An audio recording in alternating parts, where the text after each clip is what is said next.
시간이 되었습니다. 자, 같이 마음을 모으심으로 2023년 4월 23일 밴쿠버 예수산길교회 예배를 시작하시겠습니다. 우리의 도움은 천지를 지으신 여호와의 이름에 있도다. 아멘. 거룩하신 아버지 하나님, 당신의 은혜로 지난 한 주간도 당신의 자녀들을 보호하시고 인도하여 주사 예배를 드리는 이 복되고 복된 자리로 인도하여 주심에 감사드리옵나이다. 부디 이 시간 이곳에 모인 모든 이들에게 자비를 베풀어 주셔 말씀을 들을 수 있는 귀와 받을 수 있는 마음을 허락하여 주시고 한 영혼도 빈손으로 돌아가지 않고 당신께서 베풀어 주시는 풍성한 생명의 양식으로 그 영이 체험을 받을 수 있도록 은혜에 은혜를 더하여 주시옵소서. 그리하여 이 예배가 오직 당신께만 모든 영광을 돌리는 감사의 예배가 되기를 간절히 기원하오며 이 모든 말씀 우리 구주 예수 그리스도의 이름으로 기도드리옵나이다. 아멘. 다 같이 일어나셔서 하나님께 찬양 올려드리시겠습니다.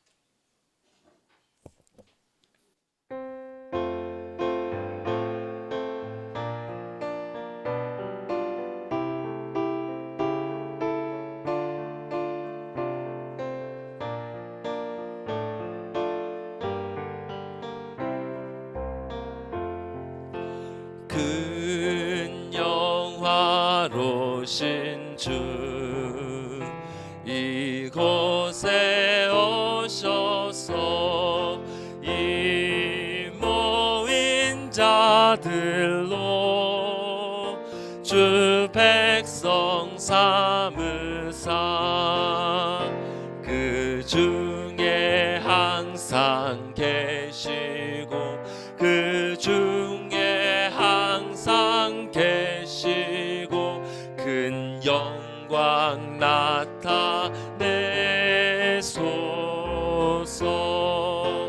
이 백성 기도와 또 예물 드림이 향내와 같으니 곧 받으옵소서. 주 예수 크신 복음을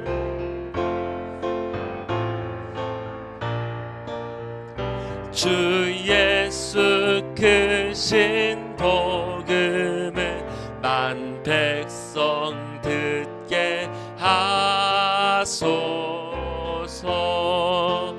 또 우리 자손들 다 주를 기리고 저 성전 돌같이 빛나게 하소서.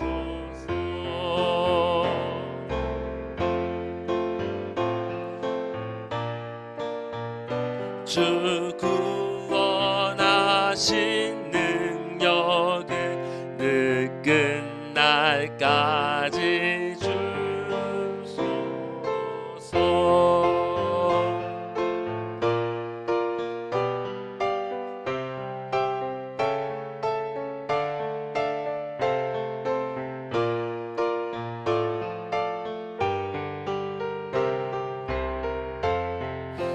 주 믿는 만민이 참 진리 지키며 예 성도들 같이 주 찬송하다가 저 전국 보좌 앞에서 저 전국 보좌 앞에서 늘 찬송하게 하소서. 우리 마음을 담아서 4절 한 번 더 고백합시다. 주 믿는 만미 참 진리 지키며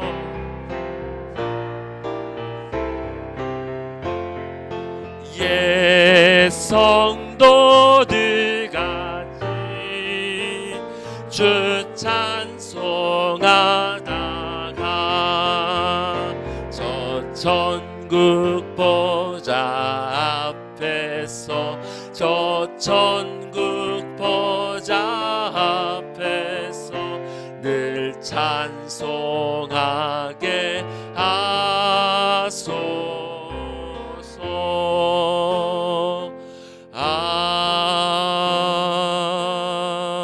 아멘. 다 같이 앉으셔서 계속 우리 주님께 찬양 올려드리시겠습니다.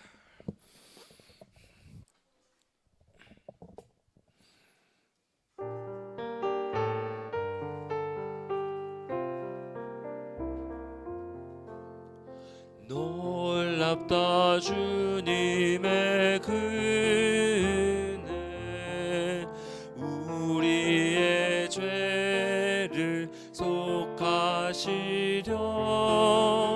발보리 십자가 위에서 어린 양 보혈을 흘렸네.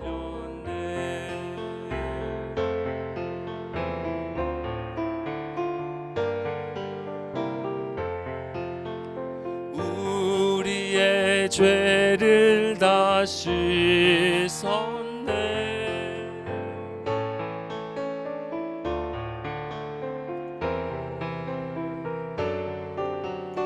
우리의 죄를 다 씻었네.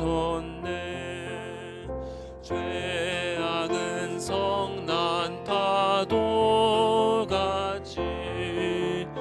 우리 영혼을 위협하나 헤아릴 수 없는 주네. 십자가에서 보이셨네.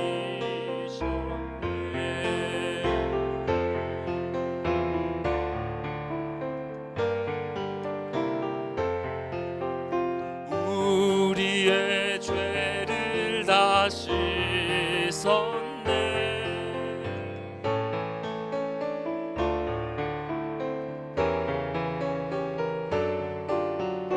우리의 죄를 다 씻었네.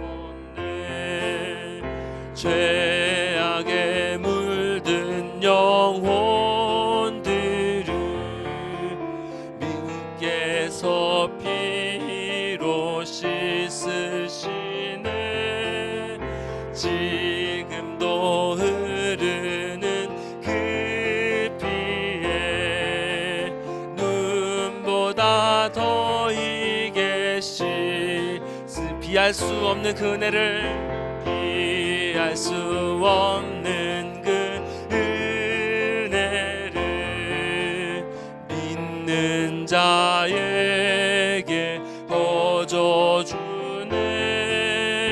형제여 주 앞에 나와서 더 지체 말고 곧 받으라. 주의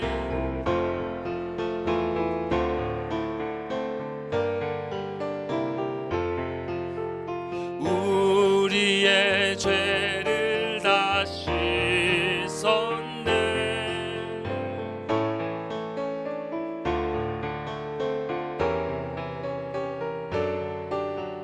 우리의 죄를 다시 주의 은혜를 기억하시면서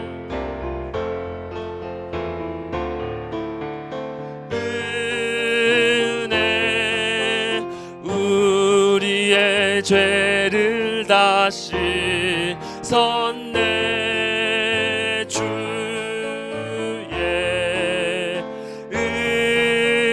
은혜 우리의 죄를 다시 선 주의 은혜 주의 은혜 우리의 죄를 다 씻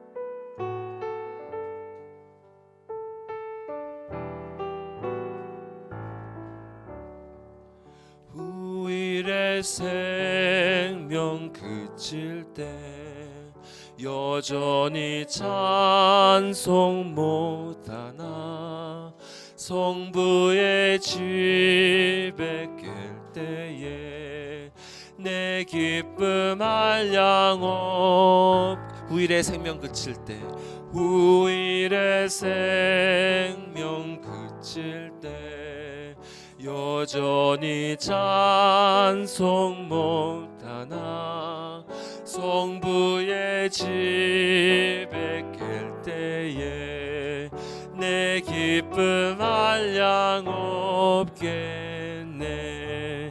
내 주 예수 배울 때에 그 그네 찬하겠네.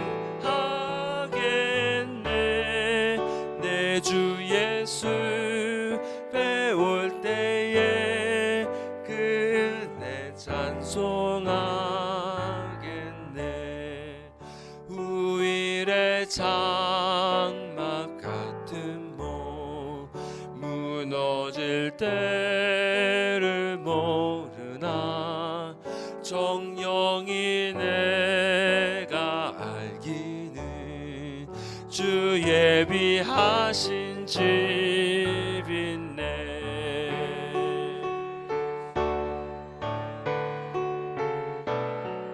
그 은혜 찬송하겠네. 내 주 예수 배울 때에 그 은혜 찬송하겠네. 후일의 석양 가까워 서산에 해가 질 때에 주께서 쉬라 하시니 영원한 안식 얻겠네. 내 주 예수 은혜 찬송하겠네.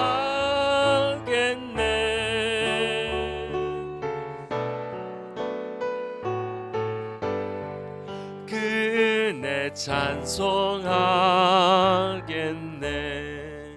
그날을 예비하면서 내 등불 밝게 켰다가 주께서 문을 여실 때 이 영혼 들어가겠네.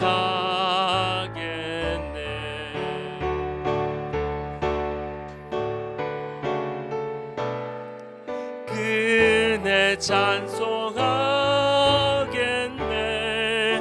내 주 예수 배울 때에 그네 찬송하. 내 주 예수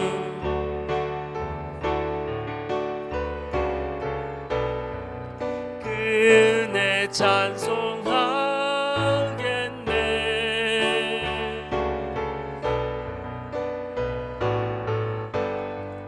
그네 찬송하. 한 번 더 고백합시다. 내 주 예수 배울 때에 그네 찬송하겠네. 내 주 예수 배울 때에 그네 찬송하겠네.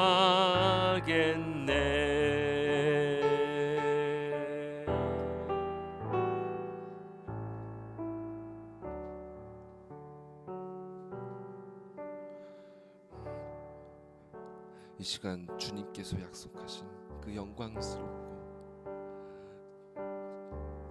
정말 사모하는 그 나라를 기억하시면서 주님께 간구합시다.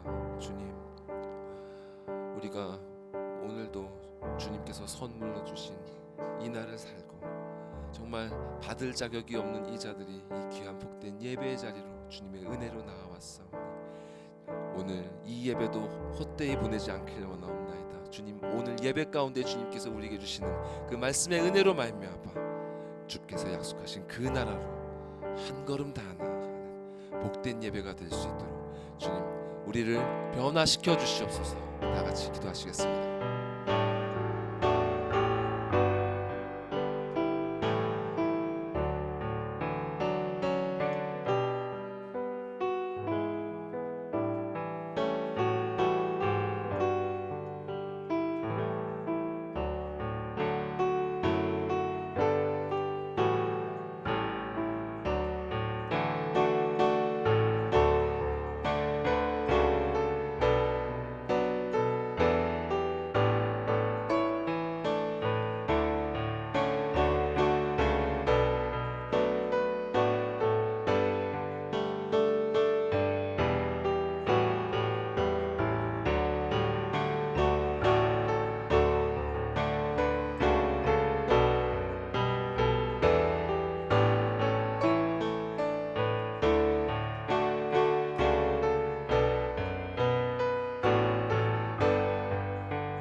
다 같이 주기도문으로 주님께 기도하시겠습니다.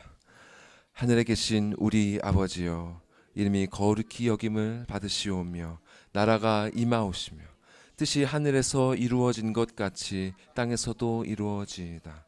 오늘날 우리에게 일용할 양식을 주시옵고 우리가 우리에게 죄 지은 자를 사하여 준 것 같이 우리 죄를 사하여 주시옵고 우리를 시험에 들게 하지 마시옵고 다만 악에서 구하시옵소서. 나라와 권세와 영광이 아버지께 영원히 있사옵나이다. 아멘.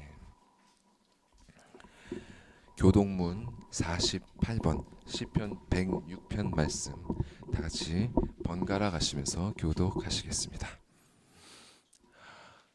여호와여, 주의 백성에게 베푸시는 은혜로 나를 기억하시며 내가 주의 택하신 자가 형통함을 보고 주의 나라의 기쁨을 나누어 가지게 하사 우리가 우리의 조상들처럼 범죄하여 우리의 조상들이 애굽에 있을 때 주의 기이한 일들을 깨닫지 못하며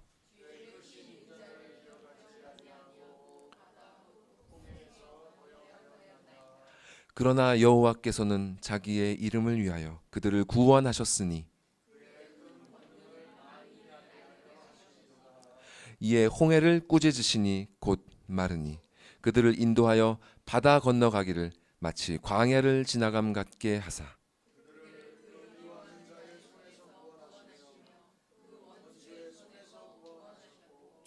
그들의 대적들은 물로 덮으심에 그들 중에서 하나도 살아남지 못하였도다. 이에 그들이 그의 말씀을 믿고 그를 찬양하는 노래를 불렀도다. 아멘. 다 같이 기도하시겠습니다.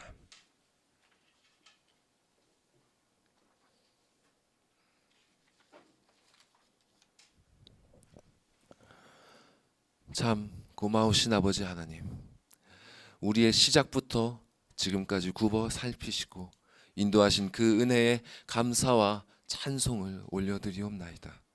아버지가 아니시면 그 어느 누구도 이렇게 존재할 수 없고 한순간도 생명을 호흡하며 살 수도 없음을 기억하게 하소서. 진실로 우리 모두가 나의 나 된 것은 다 하나님의 은혜임을 진실로 고백하게 하여 주시옵소서. 우리의 영혼이 우둔하여 당신께서 허락하신 삶을 살면서도 이것을 잊고 있음을 고백하옵나이다. 이것을 알고 있으면서도 이것을 전혀 모르는 이들과 다를 바 없는 삶을 살았음을 고백하옵나이다. 때때로 은혜에 감사한다 하면서도 전혀 감사가 없는 자들처럼 뱉었던 모든 말들과 행동들에 대해 이 시간 회개하옵나이다. 주여, 우리의 부끄러운 허물들을 긍휼히 여겨주사 용서하여 주시옵소서. 당신께서 보내신 그리스도의 대속하시는 은혜를 기억하옵나이다.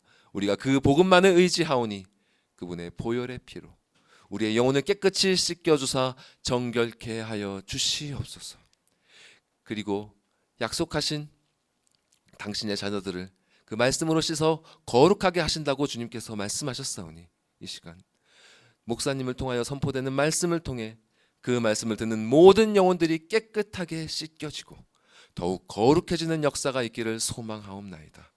그 생명수가 부어질 귀한 통로로 쓰임 받으실 천 목사님께 은혜에 은혜를 더하여 주사 주의 말씀에서 한치의 벗어남도 없는 순결하고 온전한 말씀을 선포하게 하여 주시옵고 그 말씀의 씨앗들이 듣는 모든 자들의 마음 가운데 깊이 심겨져서 말씀으로 인해 성도들이 거룩해지는 역사가 이 예배의 시공간을 뛰어넘어 그들의 삶의 모든 영역으로 확대되어지고 그것이 당신께서 명하신 것처럼 세상을 향한 복음의 발걸음이 되기를 간절히 바라옵고 원하옵나이다.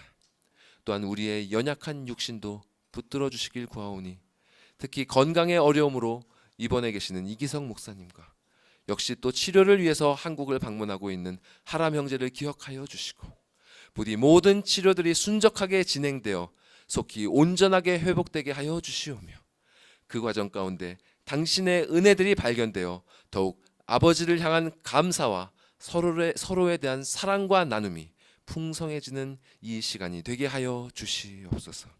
이어지는 예배의 모든 순서들과 그 후에 이어질 우리의 모든 삶을 당신의 손에 맡겨드리오며 이 모든 말씀 우리 구주 예수 그리스도의 이름으로 기도드리옵나이다. 아멘.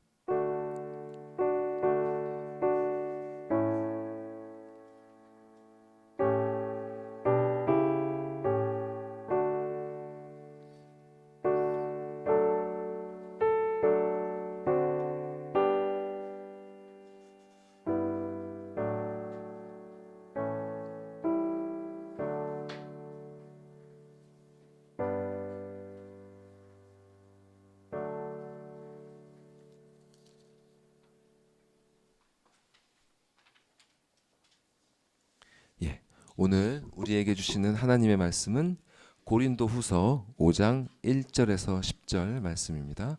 고린도후서 5장 1절에서 10절 말씀 제가 봉독해 올리겠습니다. 만일 땅에 있는 우리의 장막집이 무너지면 하나님께서 지으신 집 곧 손으로 지은 것이 아니요 하늘에 있는 영원한 집이 우리에게 있는 줄 아느니라. 참으로 우리가 여기 있어 탄식하며 하늘로부터 오는 우리 처소로 덧입기를 간절히 사모하노라. 이렇게 입음은 우리가 벗은 자들로 발견되지 않으려 함이라. 참으로 이 장막에 있는 우리가 짐진 것 같이 탄식하는 것은 벗고자 함이 아니요 오히려 덧입고자 함이니 죽을 것이 생명에 삼킨 바 되게 하려 함이라. 곧 이것을 우리에게 이루게 하시고 보증으로 성령을 우리에게 주신 이는 하나님이시니라. 그러므로 우리가 항상 담대하여 몸으로 있을 때에는 주와 따로 있는 줄을 아노니 이는 우리가 믿음으로 행하고 보는 것으로 행하지 아니함이로라. 우리가 담대하여 원하는 바는 차라리 몸을 떠나 주와 함께 있는 그것이라. 그런즉 우리는 몸으로 있든지 떠나든지 주를 기쁘시게 하는 자가 되기를 힘쓰노라. 이는 우리가 다 반드시 그리스도의 심판대 앞에 나타나게 되어 각각 선악간에 그 몸으로 행한 것을 따라 받으려 함이라. 아멘. 우리 어린이들 다 앞으로 나오겠습니다.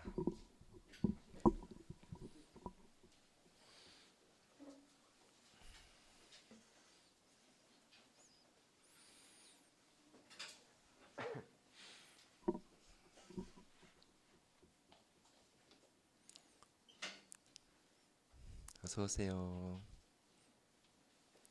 두 손 모으고 눈 감고 다 같이 기도하겠습니다. 사랑이 많으신 아버지 하나님, 우리에게 이토록 사랑스러운 아이들을 선물로 허락하시고 말씀으로 양육하게 하심에 감사드리옵나이다. 진리가 사라지고 사랑이 희미해져가는 이 시대에 우리 아이들의 소망은 오직 당신의 말씀에 있음을 기억합니다. 부디 각 가정과 교회가 이 사명을 잘 감당하도록 하여 주시고, 특히 이 시간 아이들에게 말씀을 가르치시는 사모님께 지혜와 사랑을 더하여 주셔서 당신의 귀한 진리들이 아이들의 마음에 깊이 새겨지는 귀하고 복된 시간이 되도록 인도하여 주시옵소서. 이 모든 말씀 우리 주 예수 그리스도의 이름으로 기도드리옵나이다. 아멘.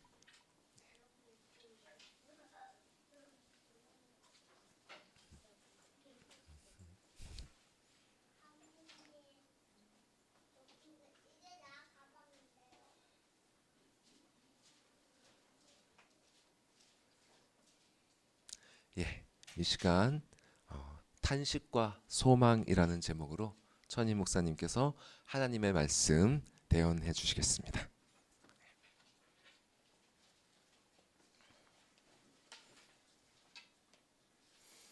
예, 여러분 반갑습니다. 다시 또 한 주 만에 다시 얼굴들 이렇게 뵙게 됐는데, 매주 이렇게 주일날 이렇게 여러분 얼굴 뵙게 되니까 마음도 기쁘고 반갑고 또 기다려지기도 하고 하는 그런 시간들입니다.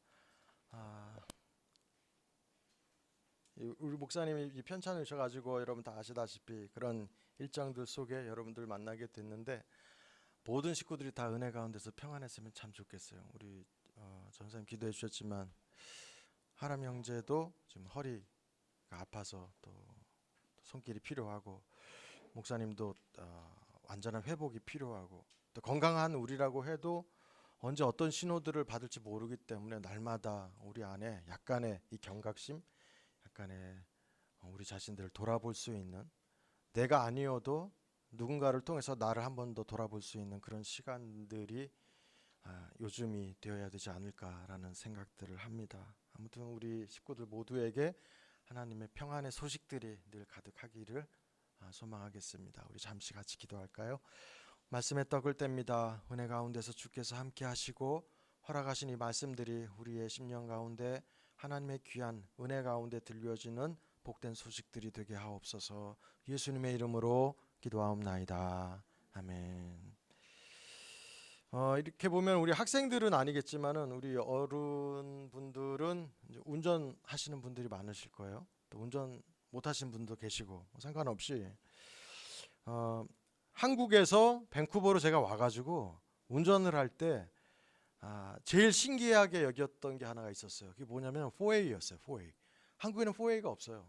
4A가 없기 때문에 여기에 큼지막하게 빨간색 신호등, 빨간색 마크에 4A라고 쓰여진 걸 보고 신호등이 없는데도 서로 그 약속된 기호들 따라 가지고 먼저 도착한 순서대로 이렇게 그 사거리가 아무런 막힘 없이 이렇게 뚫리는 걸 보고 정말 신기했어요. 그리고 약속하지 않았는데도 불구하고 사람들이 그걸 잘 지키면서 아무런 사고가 나지 않는 모습들을 보면서, 야, 이거는 진짜 한국에서 빨리 도입을 해가지고 정착을 시키면 진짜 막힘없이 작은 도로들도 뻥뻥 뚫리겠다라고 생각을 했었죠.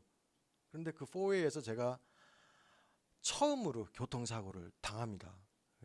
4A를 좋게 봤다가 만만하게 봤다가 4A에서 우리 아들 태우고, 우리 아이가 우리 저 유빈이가 어렸을 때 태우고 이제 데리고 오다가 그 4A에서 사고를 당했죠. 그 이후로 4A 건널 때마다 마음이 틀려요. 되게 조심스럽고 그거 안 지키는 사람들 보면 막 화나고 그런 기억들이 있으니까 규칙들을 지킨다라는 게 이게 얼마나 중요한지 생각을 하게 되더라고요. 그전에는 몰랐지만 이제 새롭게 좀 알게 된 것들 중에 하나였습니다. 또 하나는 여기서 가까운 이 국경에, 미국 시애틀로 넘어가는 그 국경에 제가 처음으로 시애틀을 넘어갈 때였어요. 이제 교통사고들을 한번 겪고 나니까 운전할 때 그 신호들 체계를 아주 눈여겨서 보게 되고 그걸 잘 지키려고 애를 쓰게 되더라고요. 자, 이제 보드를 넘어가지고 이제 시애틀 시내로 이제 가기 위해서 열심히 고속도로를 향해서 가고 있는데, 캐나다에서 넘어갔습니다. 캐나다에서 이제 보드를 넘어갔는데, 저는 정상적인 속도로 이렇게 열심히 가고 있는데 제 주변에 있는 차들이 전부 다 저를 이렇게 앞장질러서 막 달리는 거예요. 느낌이 이상했어요. 나는 분명히 저기 숫자 적힌 대로 60이면 60, 70이면 70 그 킬로미터를 속도를 잘 가고 있는데 어떻게 저 차들은 저렇게 빨리 확확 나를 지나가지?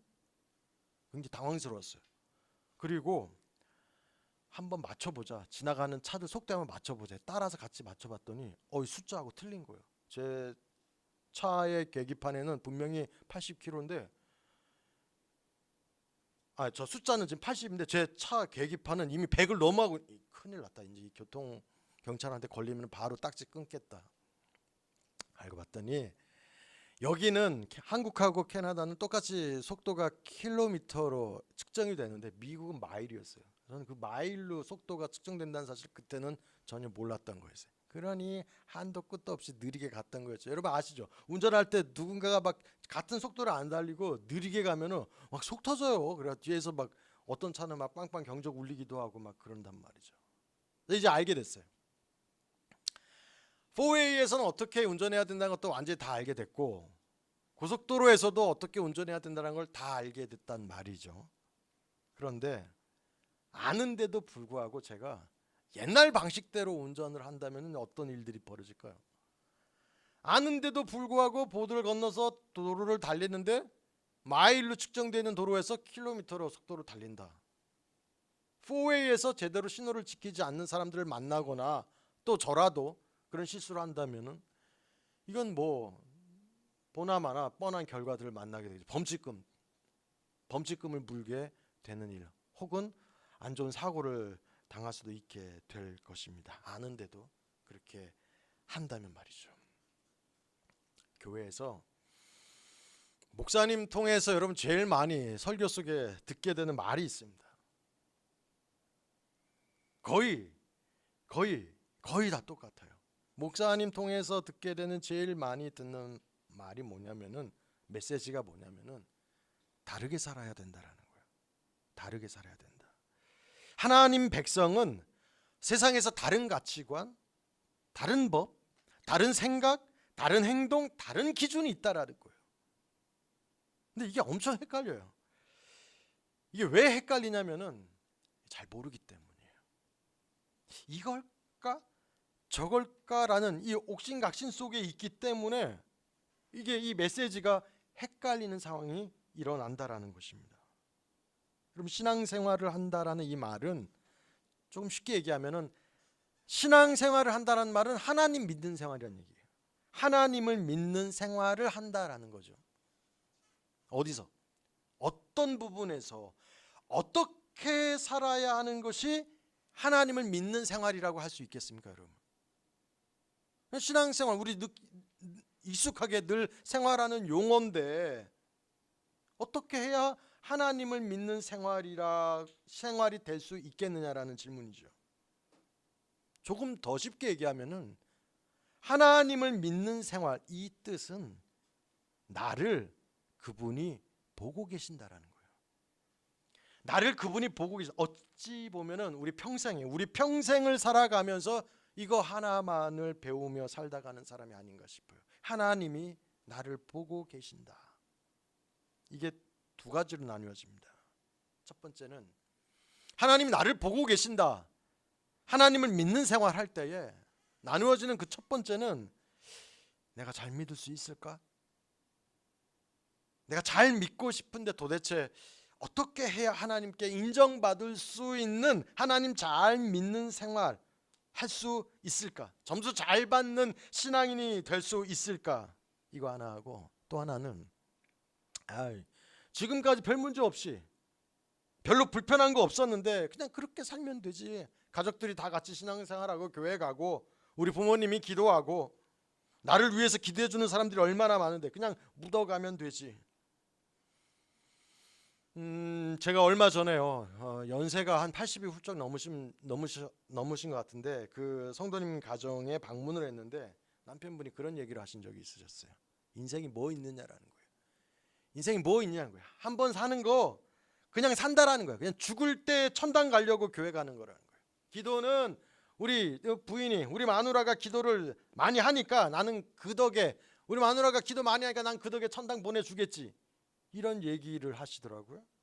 저는 그 짧은 말이 이렇게 그냥 스쳐 지나가지질 않았어요. 신앙인이라고는 하는데 혹시 여러분 아무런 기대 없이, 아무런 생각 없이, 아무런 사고 없이 혹시나 나는 그냥 신앙인이다라고 생각을 하고 사시는 거 아닌지 모르겠어요.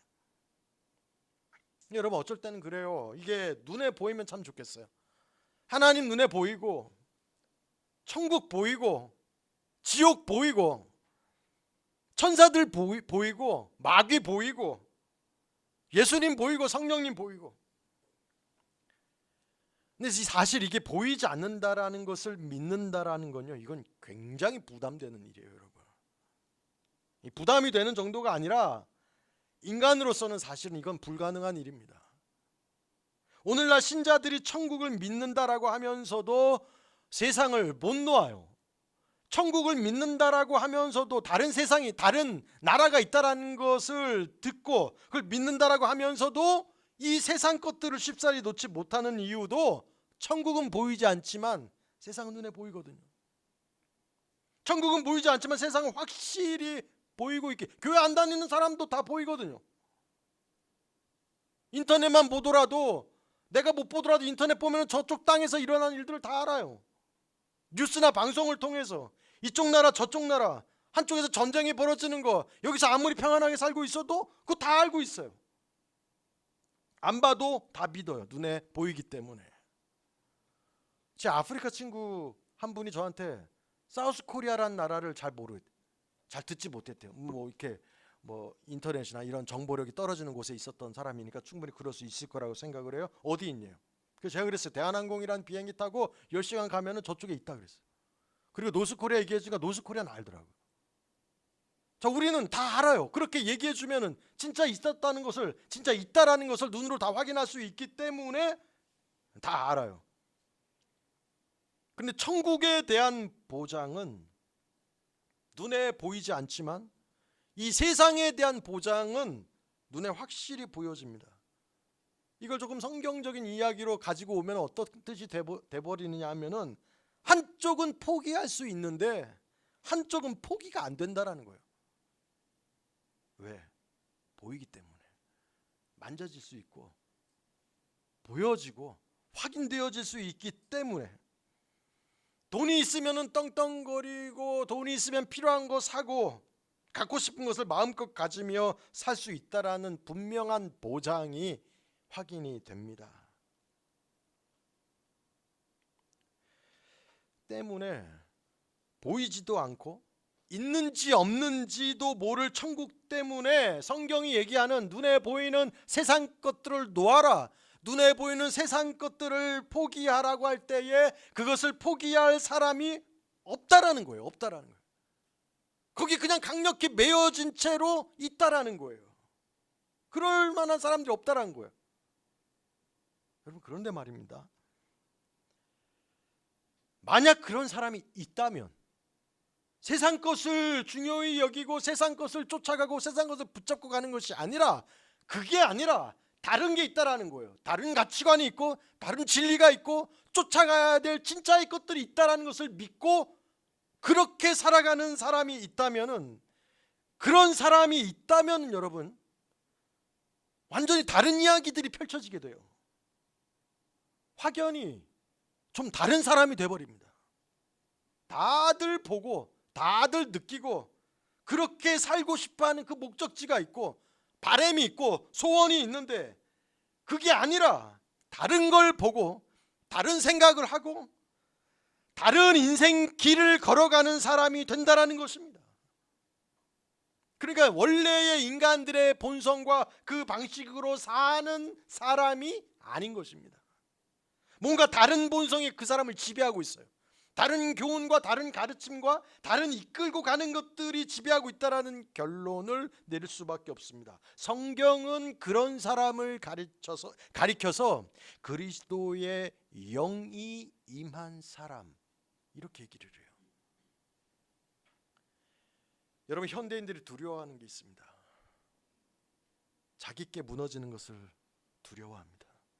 자기가 쌓아놓은 것, 자기가 쌓으려고 하는 것, 자기가 가지고 있는 것이 잃어버려지거나 무너지거나 깨어지는 것을 두려워합니다. 근데 오늘 성경의 기록자 이 바울이라고 하는 이 사람은 우리가 읽은 이 본문의 1절에 이런 얘기를 해요. 만일 땅에 있는 우리의 장막집이 무너지면, 이 장막집이라고 하는 용어를 쓰면서 우리가 가지고 있는 것들, 누리고 있는 것들을 이 단어로 표현을 합니다. 만일 땅에 있는 우리의 장막집이 무너지면 하나님께서 지으신 집, 하나님이 지으신 것들이 있어요.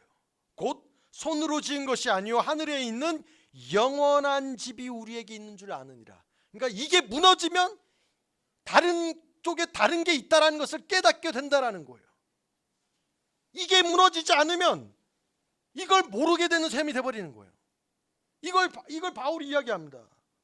신자가 천국을 말하면서도 그 마음에 이 천국을 전혀 두고 살지를 못해요. 천국을 이야기하고 천국을 소망하고 아이고 나를 하나님께서 천당에 보내주시겠지라고 하면서도 그 속에 천국을 두고 살지 못하는 이유는 눈앞에 보이는 것들, 눈에 보이는 것들을 붙잡고 살아가는데 훨씬 더 익숙하기 때문입니다. 영원한 집, 영원한 집. 찬송가 528장에 예수가 우리를 부르는 소리라는 그 찬송이 있어요.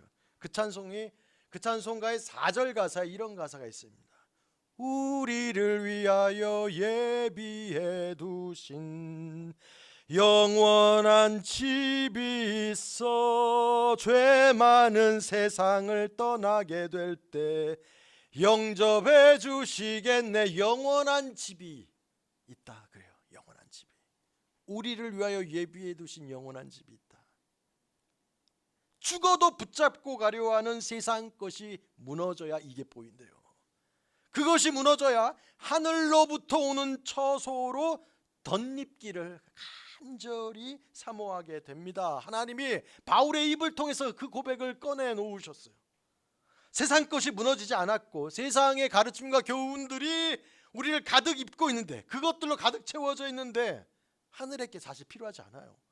예수님이 필요하지 않고 성령님이 필요하지 않고 하나님의 인도하심이 별로 필요하지 않아요. 뭐 때문에 하늘로부터 오는 처소로 덧입기를 사모하겠습니까? 지금 별로 불편한 게 없는데, 세상 것으로 만족을 누리고 있는데, 소위 신앙생활, 교회생활마저도 이 만족의 한 도구일 뿐인데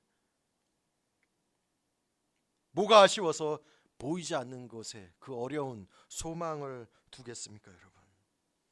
사실 이 세상 것으로 만족을 하는 이 만족이 굉장히 위험해요. 왜 위험하냐면 마귀가 이것을 사용을 합니다. 마귀가 이 세상을 통해서 이 만족이라고 하는 카드를 우리에게 던져놔요. 이 세상은 하나님의 심판 아래에 있는 세상, 하나님이 심판하신다는 이 세상인데 거기에 우리의 온 신경과 집중과 관심이 쏟아져 있어요. 재물에, 물질에, 돈으로 다 살 수 있어요. 다 구할 수 있어요. 다 거기에 최고의 만족에 빠지도록 만들어 버리기 때문에 이 만족이라고 하는 한 단어에 굉장히 위험한 요소가 있다라는 것입니다. 보이지 않는, 뭐가 아쉬워서 보이지 않는 것에 여러분 소망을 두겠습니까? 출애굽한 이스라엘 백성들을 보세요, 여러분. 그 사람들 정말 답답했습니다. 왜 답답했느냐면은 보이지 않는 것에 소망을 두어야 했다라는 거예요. 보이지 않는데 하나님 뭐라고 하느냐? 적과 꿀이 흐르는 땅으로 인도해 간다. 그냥 모세만 바라보고 가는 거예요. 그 이스라엘 백성들. 보이지 않는 것, 적과 꿀이 흐른다라는 그 만져보지도 못한 젖이고 만져보지도 못한 꿀, 그게 흐른다는 그 가나안, 거기에 소망을 두어라는 거예요. 그래, 그들이 그래요. 차라리 힘드니까, 고통스러우니까 그것보다 이전의 애굽 생활, 이전의 애굽의 노예 생활, 거기서 먹었던, 종으로 있었지만 노예로 있었지만 그때 먹었던 고깃국이 더 좋았다라는 얘기를, 그 고백을 그들이 해요.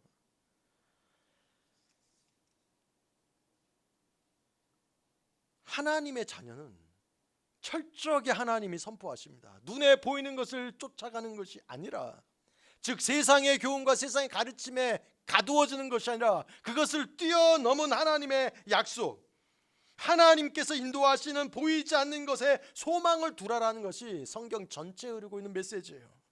여러분, 성경을 통해서 소개되어지는 모든 사람들이 다 그러합니다. 다 그래요. 다. 오늘 이 본문의 기록자인 사도 바울뿐만 아니라 예수님의 제자들과 구약 성경에 등장하는 그 이름 유명한 수많은 선지자들까지도 공통점이 있습니다. 모두가 다 보이지 않는 것 때문에 소망을 품고 그것을 엄청나게 기다리고 환장할 정도로 기뻐했던 사람들이었습니다. 심지어 자기의 기쁜 일이든 자기의 슬픈 일이든 그 어떤 것도 상관하지 않고 육신의 생명마저도, 생명까지도 보이지 않는 것을 위해서 얼마든지 포기해서 던져버리는 사람들이었어요. 자, 그런데 여러분, 그러면 우리를 한번 봅시다. 여러분, 오늘날 여러분, 우리는 어떻게 살아가고 있습니까? 사도들처럼, 성경의 이분들처럼 보이지 않는 것을 위해 그 보여지는 것들을 아주 하찮게 여기는 삶을 살아가고 있습니까? 아니면 전혀 다르게 보이는 것을 위하여 오히려 보이지 않는 것을 더 하찮게 여기고 모른 척하고 그거는 목사님한테 맡기고 그건 전도사님한테 맡기고 혹이나 하늘의 것들을 포기하고 혹시 살아가고 있지 않느냐라는 거예요. 목사님, 그건 예수님 쪽 얘기죠. 그거는 목사님, 그건 예수님이니까 그렇게 살아야 하고, 그래도 명색이 사도니까 그렇게 살고, 선지자니까 그렇게 산 것 아닙니까? 나는 사도도 아니고 예수님의 12 제자도 아니고 선지자도 아니고 아니니까 그분들하고 그분들 삶과 내 삶은 다를 수밖에 없죠. 혹시 여러분 이런 생각이 여러분들을 붙잡고 있습니까?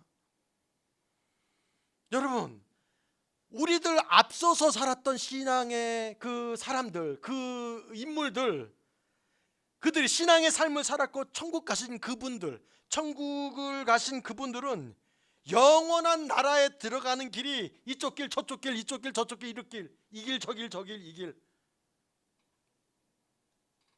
그렇게 들어가신 분들이 아니에요. 그 영원한 나라에 들어가는 길이 어떤 것인가를 뒤따라오는 저와 여러분들한테 그대로 보여주고 있습니다. 그분들만이 대표로 가고 우리는 다른 길로 가는 게 아니라, 그분들만이 대표로 가고 우리에겐 다른 길이 준비되는 것이 아니라 천국은 오직 딱 한 길밖에 없다라는 거예요. 이 길이 어떤 길이었는지를 주구장창 설명해 주고 있는 것이 여러분 지금 책상 위에 있는 그 말씀책이에요. 우리도 선지자, 사도, 예수님이 가신 그 길 안 가면은 못 가는 곳이 천국인 거예요. 자, 여러분 이쯤에서 저를 한번 따라해 보세요. 보이지 않는 것을 바라보고 사는 사람. 야, 여러분, 보이지 않는 것을 바라보고 사는 사람. 전 요 문구를 만나면 가슴이 뭉클해져요. 보이지 않는데 그거를 바라보고 사는 사람, 이게 누구를 말하는 거냐 하면은 믿는 자를 이렇게 일컫습니다. 신자입니다. 신자가 살아가는 삶이라는 게 이거라는 거예요. 똑같이 옷 입고, 똑같이 음식 먹고, 똑같이 자고, 일하고, 일어나고, 아이들 키우고, 나고, 늙고, 병든다 할지라도 다른 게 있어요. 안 보이는 것, 보이지 않는 것을 바라보고 사는 사람이라는 거예요. 여기서 여러분 한 가지 문제가 있습니다. 신자에게 필요한 것은 보이는 것만을 귀하게 여기지 않는 것. 성경은 그걸 벗어버리라고 하는데, 야, 이게 가능하냐라는 거예요. 이게 가능하냐? 보이는 것을 의지하지 마세요라는 설교 한마디에 예, 알겠습니다, 목사님, 그렇게 살겠습니다, 그 말대로 되어지더냐라는 것입니다. 하지 말란다라고 해서 하지 않을 인간이었다면은 예수님이 이 땅에 오셔서 죽으셔야 할, 십자가에 죽으셔야 할 필요가 없습니다. 얼마든지 우리가 할 수 있는데, 우리가 할 수 있는 문제인데도 불구하고 괜히 예수님이 끼어드셔가지고 잘난 척 하신 것밖에 되지 않습니다. 성경에 예수님이 등장을 하셔요. 여러분, 예수님이 왜 오셨습니까? 저번에 제가 전한 말씀 속에